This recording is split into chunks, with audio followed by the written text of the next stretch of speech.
Labour codes రద్దు చేయాలని కార్మికులు గళమెత్తారు. దేశవ్యాప్తంగా జరిగిన సమ్మెల్లో భాగంగా రేపల్లెలో సిఐటియు, ఏఐటియుసి, ఐఎఫ్టియు, న్యూ కార్మిక సంఘాలు ఉమ్మడిగా బస్టాండ్ నుండి రింగ్ రోడ్ వరకు భారీ ర్యాలీ చేపట్టారు. బస్టాండ్ సెంటర్లో మానవహారం ఏర్పాటు చేసి నిరసన తెలిపారు.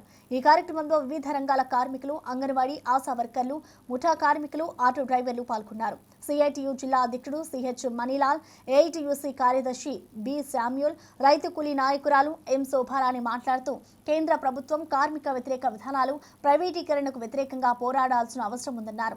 కనీస వేతనం 26,000, సమాన పనికి సమాన వేతనం, కార్మికుల భద్రత, లేబర్ బోర్డుల పునరుద్ధరణ వంటి పలు డిమాండ్లు వినిపించారు.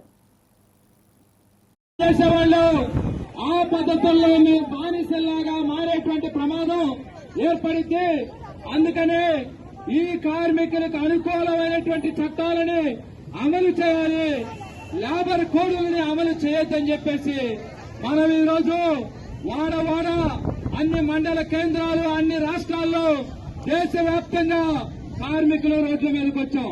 ఈరోజు ఇక్కడ మనం బ్యానర్ పెట్టేటువంటి దాని మీద పెట్టాం. కార్మికులందరికీ కనీస వేతనం 27,000 రూపాయలు ఇవ్వాలని. అయితే మరి ఇక్కడ ఉన్నటువంటి కార్మికులందరికీ మనం చూస్తా ఉన్నాం.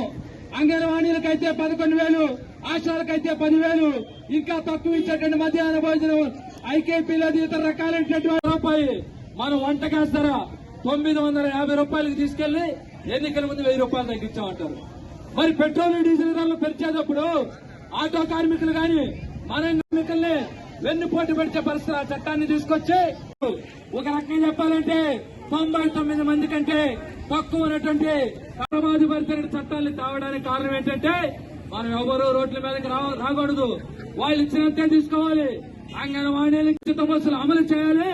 జిల్లా పరిధి కాదు, మొదట్లో వాళ్ళు ఏదైతే చెప్పారో పుణ్యక్షేత్రాలకి అన్ని చోట్ల ఉచిత బస్సులు మహిళలకు అమలు చేయాలి. అదే సందర్భంలో ఆటో